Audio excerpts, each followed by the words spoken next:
Hi, my name is Tessa Palafu. I'm an undergraduate student at Hawaii Pacific University, majoring in both psychology and political science. Today, I will be presenting my research project entitled Culture is Our Protection, the Role of Culture in Native Hawaiian and Pacific Islander Wellbeing. To begin, I wanted to give a brief overview of the literature. And as we all know, there's a history of colonization throughout the world, as well as in Hawaii and the islands of the Pacific. As we see colonial forces enter the Pacific Islands, we witness a loss of indigenous culture as indigenous people are forced to assimilate to the culture of the colonial power. Fast forward, we now see health disparities within these populations.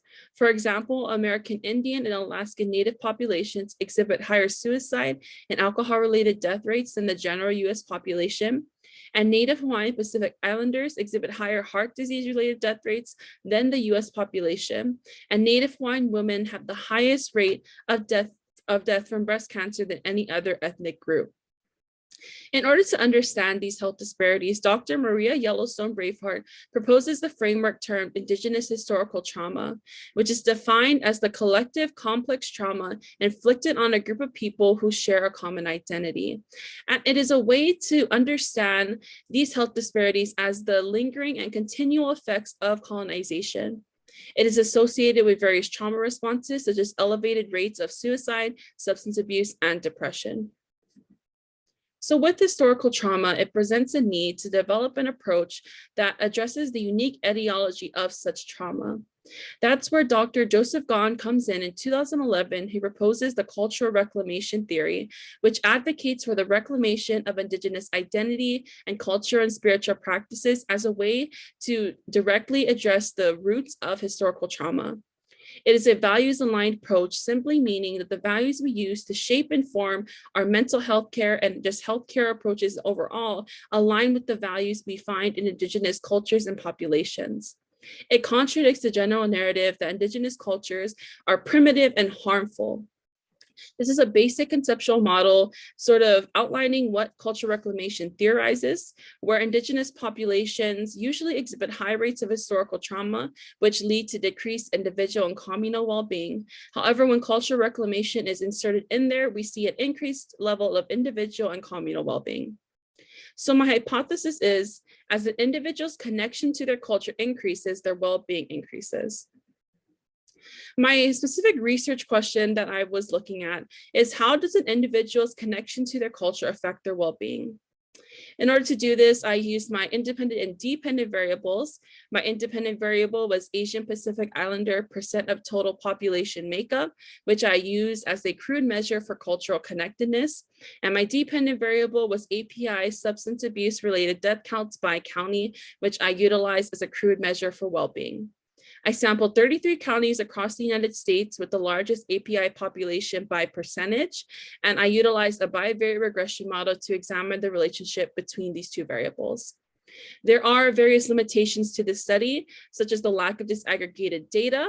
So this data that captures API, sort of substance abuse related death counts, was not meant to accurately reflect NHPI status. As well as these are crude and not direct measures of cultural connectedness and well-being, so they may not be accurately capturing what I am attempting to measure. So I did find that there was a positive, statistically significant relationship between my variables. However, this does not support my hypothesis. If it did, I would have found a negative relationship. But would I conclude that this means culture is not important to indigenous well-being? I would not.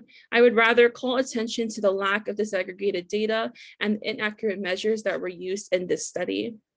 With disaggregated data, when data is aggregated at such a high level, it is intended and used to hide certain issues and make them invisible to the general public and policymakers so that steps cannot be taken to effectively address these issues.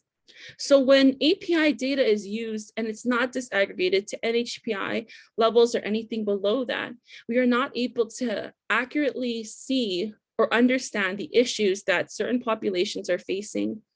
So I would call and advocate for data to be disaggregated in the future so that we can really get an accurate understanding of the health status of these populations. Additionally, the measures I used may have been inaccurate. I was operating under the assumption that as ethnic groups congregated together, there would be a preservation of culture.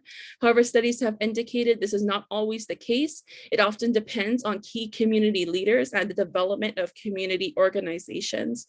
So perhaps the communities that we saw, there were not community leaders or organizations that present to help and preserve that culture.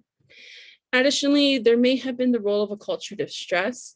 As we see, Indigenous populations may face this tension when they are trying to preserve their Indigenous identity and culture, while also trying to balance and navigate this new sort of culture, maybe American culture or wherever they're at. And this may lead to higher levels of stress, which produces higher risk for engaging in destructive behaviors. So that could have also been the case. I would say future research could take a more qualitative approach, utilizing short interviews or talk story to sort of see how these populations define well-being and how they define culture. So we can utilize that in future studies, as well as looking at the variation within NHPI and seeing the variation of historical trauma experiences and the role of culture in their well-being as well. I would like to thank Dr. Fawn for her help on this project. Please let me know if you have any questions. Mahalo for your time.